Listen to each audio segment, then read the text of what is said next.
দিদি ভাই, তুমি কি রেডি ভিডিও করার জন্য? হ্যাঁ, মোটামুটি আমার এখানে জোগাড় হয়ে গেছে। তাহলে দেখাবো হ্যাঁ, কি কি হ্যাঁ, করলে? হুম। আচ্ছা, বাহ, অনেক কিছু তো কেটেছো। আজকে লাউ করব, মানে লাউ চিংড়ি। আচ্ছা, আর সেই রেসিপিটাই আজকে বন্ধুদেরকে দেবো। তার জন্য আগে প্রথমেই জানিয়ে দিই আমাদের স্বাদের ঝুলিতে বন্ধুদেরকে আরো একবার স্বাগত। হ্যাঁ হ্যাঁ, এবার কি কি লাগছে আমরা সেগুলো জানাবো, তাই তো? হ্যাঁ, বলে।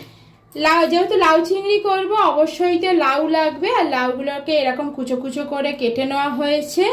সঙ্গে লাগবে আলু, যেহেতু আমি লাউতে আলু দেবো তার জন্য এরকম ডুমো ডুমো করে কেটে নিয়েছি। তোমরা যদি চাও আলুটা স্কিপ করতে পারো, কিন্তু আমরা যেহেতু আলু দিই তাই আলু দিয়ে করব। আর আছে এখানে টমেটো কুচি, চেরা কাঁচা লঙ্কা, আদা বাটা। ফোড়নের জন্য লাগবে গোটা জিরে, দুটো শুকনো লঙ্কা, দুটো তেজপাতা, আর গুঁড়ো মশলার মধ্যে লাগবে হলুদ গুঁড়ো, জিরে গুঁড়ো। আর যেহেতু লাউ চিংড়ি করব অবশ্যই চিংড়ি মাছ। চিংড়ি মাছটাকে খুব ভালো করে ধুয়ে নুন হলুদ দিয়ে ম্যারিনেট করে রেখে দিয়েছি। তাহলে চলো এবার রান্নাটা শুরু করা যাক। আমি রান্নাটা পুরোটাই সর্ষের তেলে করব, তার জন্য কড়াইতে দিয়ে দিলাম সর্ষের তেল।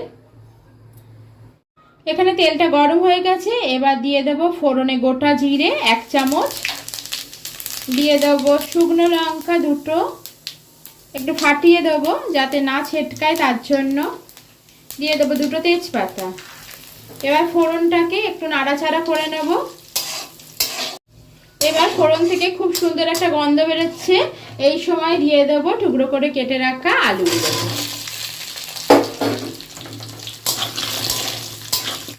আলু ভাজা হয়ে গেছে, খুব একটা লাল লাল করে ভাজার দরকার নেই, এরকম হালকা করে আলুগুলোকে ভেজে নিয়েছি। এবার এর মধ্যে দিয়ে দেবো টমেটো কুচি, আদা আর কাঁচা লঙ্কা।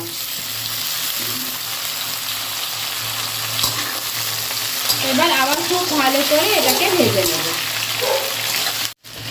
আদা, টমেটো আর কাঁচা লঙ্কা দিয়ে কিছুক্ষণ ভেজে নেওয়ার পর দিয়ে দেবো গুঁড়ো মশলাগুলো, হলুদ গুঁড়ো, জিরে গুঁড়ো। এবার দিয়ে দেবো সামান্য পরিমাণ নুন, আর দেবো সামান্য পরিমাণ জল, যাতে মশলাগুলো কোনোভাবেই পুড়ে যেন না যায়। এবার খুব ভালো করে কষিয়ে নেব। দিদি ভাই, তুমি তো সব কিছুই দিলে, চিংড়ি মাছটা কই দিলে না তো? মানে আজকে তো আগে কই ভেজে নিলে না? না, তোকে এর আগের রান্নায় আমি একবার বলেছিলাম না, চিংড়ি মাছ যদি এরকম কষার সময় কাঁচা দেওয়া হয় তাহলে তার গন্ধটা কিন্তু অনেক বেশি হয়। কারণ দেখবি চিংড়ি মাছের ভাপা কিন্তু আমরা রান্না করি, আমরা তখন কিন্তু ভেজে নিই না। এবার যদি কেউ চায় তাহলে আগে ভেজে রেখে দিতে পারে, তারপর তরকারিতে মেশাতে পারে, কিন্তু আমি এভাবেই রান্না করি। আচ্ছা, এবার বুঝলাম। মানে চিংড়ি মাছ মানে যদি ইচ্ছে হয় কারো সে ভেজেও দিতে পারে, কিন্তু যদি এই কাঁচা অবস্থা দেওয়া যায় তাহলে একটু ভালো হয়। হ্যাঁ, আমি দুটোই টেস্ট করে দেখেছি, কাঁচা দিলে তার স্বাদটা কিন্তু অনেক বেশি ভালো হয় তুলনামূলকভাবে। অবশ্যই, কারণ আমার তো ভাপা চিংড়ি বেশ ভালোই লাগে খেতে। ঠিক আছে, দেখ, তোর সাথে কথা বলতে বলতে মশলাটা কিন্তু খুব ভালোভাবে কষা হয়ে গেছে, আর এখান থেকে তেলটা কিন্তু খুব সুন্দরভাবে ছেড়ে দিয়েছে। দেখেই বুঝতে পারছো বন্ধুরা, তেলটা কি সুন্দর ছেড়ে দিয়েছে, তার মানে মশলাটা কিন্তু একেবারে রেডি। এবার এই সময়ের মধ্যে দিয়ে দেবো ম্যারিনেট করা চিংড়িগুলোকে। বাহ, এই তাহলে গিয়ে আসল স্বাদের রাজা পড়ে গেছে। হ্যাঁ, একদম। এইটা করলে মনে হয় না খুব একটা মশলাপাতির দরকার লাগে, ওই জন্য এইসব রান্নায় আমরা খুব একটা পেঁয়াজ রসুন কিছুই ব্যবহার করি না। চিংড়ি মাছটা দিয়েও খুব ভালো করে ভাজা হয়ে গেছে। এবার এর মধ্যে দিয়ে দেবো কেটে রাখা লাউ।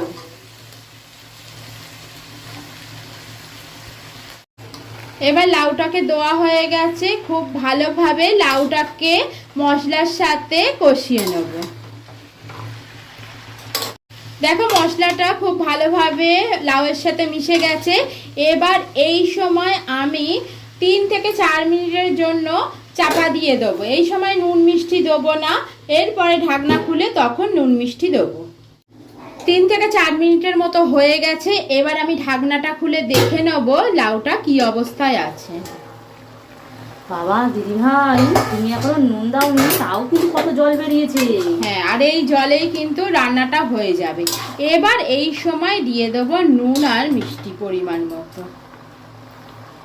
কচি লাউ হলে সেই লাউ থেকে কিন্তু প্রচুর পরিমাণ জল বেরোয়, আর এক্সট্রা করে জল দেওয়ার কিন্তু দরকার আর থাকে না, এই জলেই রান্নাটা হয়ে যাবে। তাহলে স্বাদটাও আরো বেশি হবে। হ্যাঁ অবশ্যই।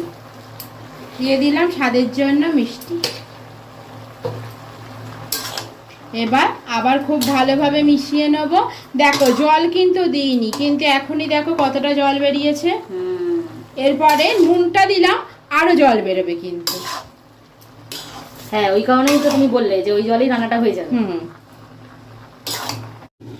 এবার আরো 5 থেকে 7 মিনিটের জন্য ঢাকনাটা চাপা দিয়ে দেবো, আর এই সময় গ্যাসের আগুনটা কিন্তু আস্তে করে দেবো।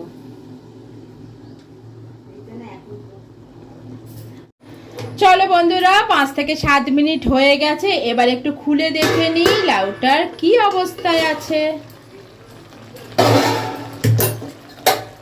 বাবা দেখেছো আরো কত জল বেরিয়েছে।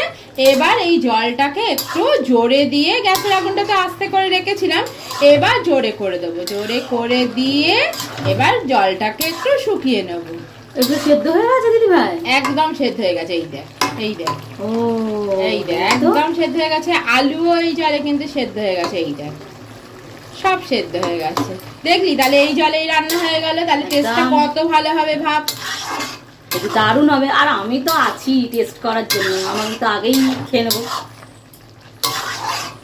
বলো, এবার তোমরা তো জেনেই গেছো, কি আর বলবো বলো বন্ধুরা, যে ওই আগে টেস্ট করবে। আর তাছাড়া ও যদি না টেস্ট করে না, আমিও কিন্তু কনফিডেন্স পাই না রান্নায়, জানো তো।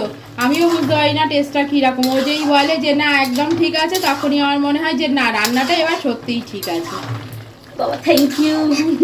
এটাও তো স্বীকার করতে হবে, বলো, স্বীকার না করলে কি হয়।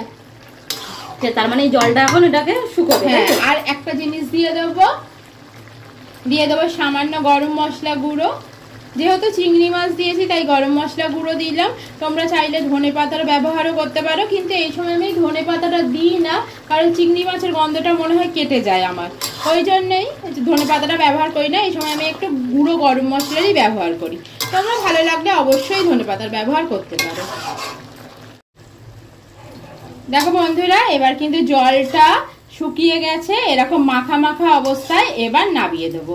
তাহলে রান্নাটা কিন্তু কমপ্লিট। এবার চলো একটা অন্য পাত্রে ঢেলে ফেলি। উফ, যা গন্ধ আসছে না বন্ধুরা। এই দেখো বন্ধুরা, আমাদের কিন্তু রান্না একদম রেডি। তাহলে তোমরা কি করবে, তোমরা কিন্তু অবশ্যই ঘরে এটা একবার ট্রাই করবে। আর কম বেশি হয়তো অনেকে জানো, তাও আমাদের রেসিপিটা দেখে ট্রাই করবে। কেমন লাগলো আমাদেরকে অবশ্যই কমেন্ট করে জানাবে।